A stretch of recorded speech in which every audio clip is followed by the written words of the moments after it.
On va tout de suite partir en visioconférence un petit peu. On va faire fonctionner le numérique ici, en pays catalan, à Perpignan. Et on va rejoindre Eric Caen. Est-ce que c'est bien prononcé? C'est Caen, comme la ville. C'est comme la ville. Caen.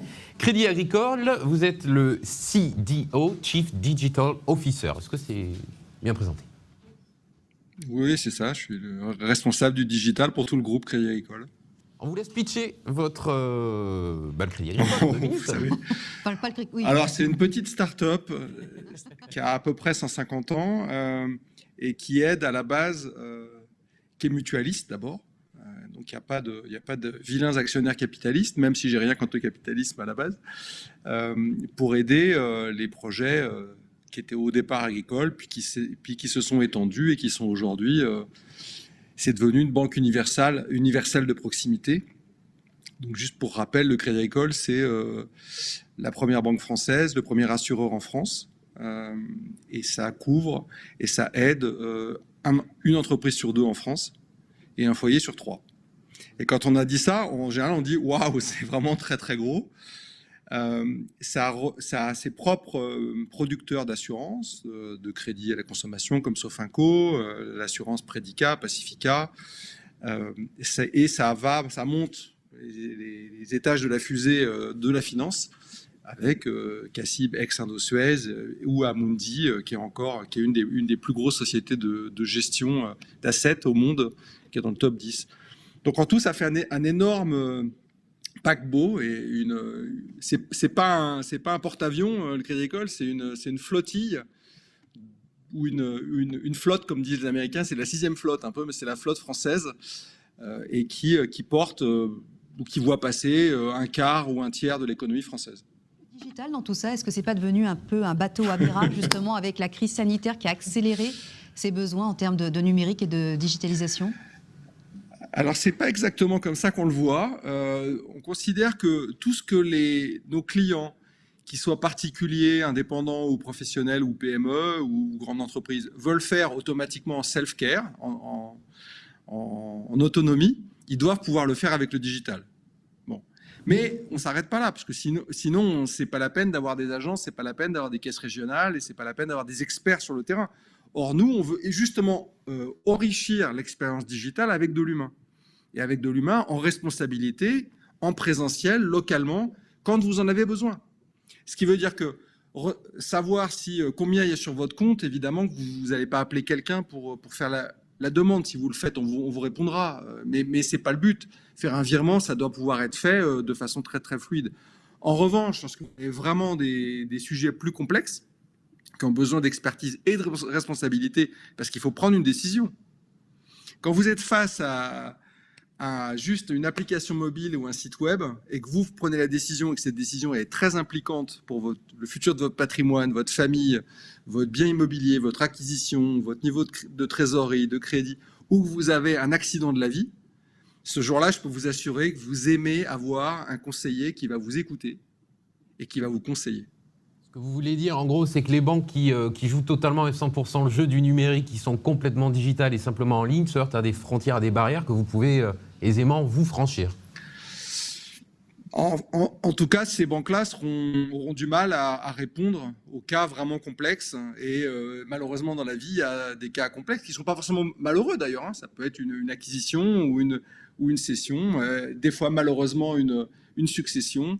Ce genre de choses, ou d'accompagner les études des enfants quand ils vont à l'étranger, ou j'ai été cambriolé, comment je fais? Là, le jour où c'est un peu très GAFAisé, c'est-à-dire que vous pouvez prendre contact avec personne, là vous vous sentez pas bien. Ça vient de m'arriver, donc je peux vous dire, j'ai été cambriolé il y a 15 jours, et ben, je peux vous dire que j'étais bien heureux d'avoir des humains en face.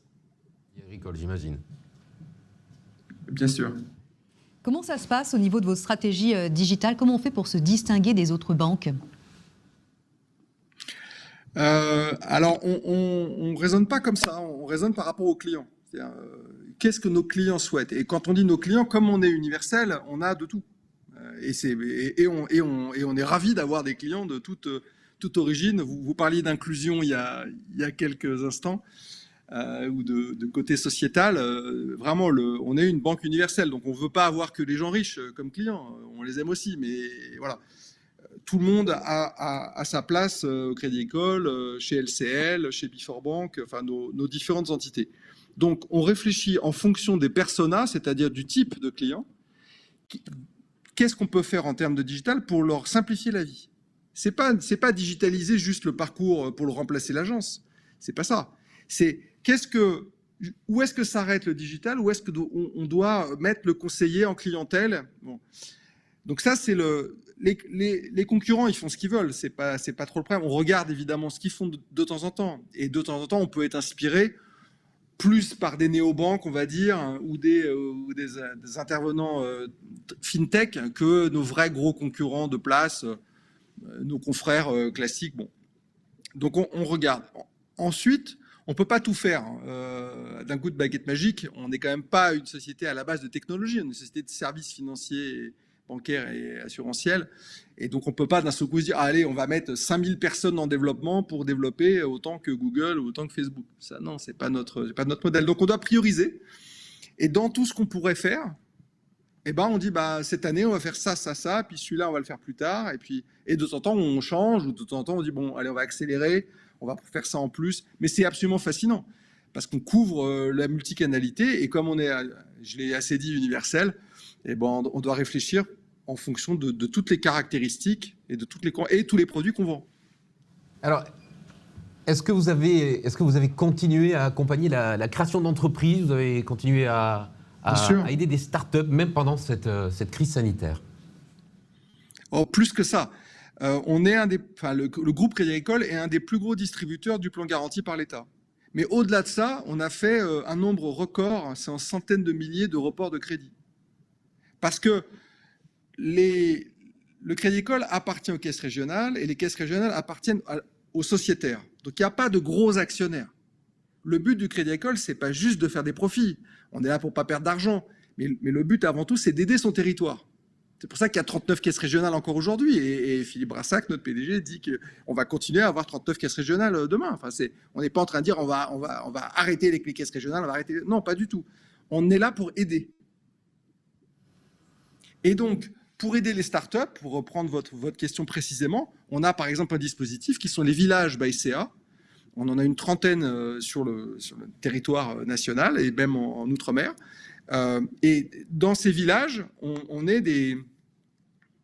C'est pas vraiment des incubateurs encore, c'est pas vraiment des accélérateurs, mais en tout cas, c'est des lieux où les sociétés, les startups peuvent venir louer un siège ou un bureau fermé quand elles commencent à grandir, et elles bénéficient du réseau du Crédit Agricole. Et comme je vous ai dit, le poids qu'on a sur la finance française et quelques autres pays est important. On peut amener des investisseurs, on peut amener des partenaires. Nous, il nous arrive aussi de travailler avec certaines de ces startups qui sont dans nos villages, et on essaye on les coach, on leur dit ça, vous savez, ça va être compliqué. Ça, par contre, ça c'est plutôt bien. Et de temps en temps, on investit dedans. Le village by CA le plus proche d'ici, c'est où? Le plus proche de Perpignan? Alors moi, malheureusement, je suis un Parisien, donc je vais peut-être dire Toulouse, mais il y en a à Toulouse, il y en a à Montpellier, il y en a, enfin voilà, dans le sud-ouest, il y en a à Bordeaux, il y en a un peu partout. Alors lequel est le plus proche, je ne sais pas. Il y en a il y a en Pyrénées-Gascogne, il y a Sud-Méditerranée. Pardon, je vous entends pas. Vous allez mailler un peu plus le territoire au fil du temps? S'il y a un besoin, c'est-à-dire que nous, encore une fois, on est à l'écoute. On n'est pas une société qui loue du mètre carré pour louer du mètre carré. On n'est pas une boîte d'hôtellerie ou on n'est pas.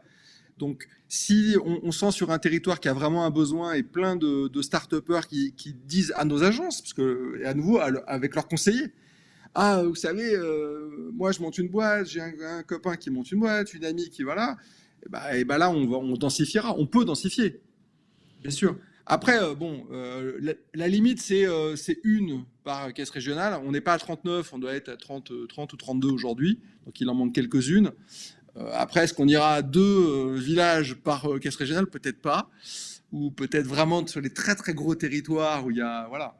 Et on s'ajuste, on s'adapte. Hein. Des innovations ont marqué le Crédit Agricole cette année? Oui, il y en a beaucoup. Je pense que une, c'est l'accélération de l'intelligence artificielle. Et c'est pas de l'intelligence artificielle pour désintermédier nos collaborateurs ou transformer. Moi, je dis souvent, si vous faites un boulot de robot, faites attention parce que le robot va venir reprendre son travail. Mais à partir du moment où on fait un boulot à plus de valeur ajoutée, c'est très compliqué. Enfin, le meilleur programme d'intelligence artificielle au monde va pas venir remplacer quelque chose qui demande quand même de l'expertise, de la sensibilité, de l'empathie. Bon. Donc ça va pas arriver. En revanche, on utilise quand même de plus en plus l'intelligence artificielle pour éviter les fraudes, pour détecter les fraudes, pour valider les documents, pour éviter que la validation de documents soit faite par un humain, parce que c'est une tâche très pénible, on va dire. C'est vraiment, il n'y a pas beaucoup de valeur ajoutée, pour automatiser des tâches. Et donc là, on investit de plus en plus. Donc aujourd'hui, on a à peu près 750 data scientists dans le groupe, avec tous les niveaux, y compris des PhD, des gens qui écrivent des papiers qui sont repris aux États-Unis, parce qu'on a parfois de meilleurs résultats que Google. Donc voilà, il faut le dire, il faut en être fier. Et on va continuer d'investir dedans parce que ça peut vraiment avoir un impact sur nos clients et les aider dans leur quotidien à être plus sécurisés. On est quand même là pour amener de la confiance. C'est le boulot de la banque à la base. Et voilà. Merci beaucoup. Merci beaucoup, Eric Camp. Merci à vous.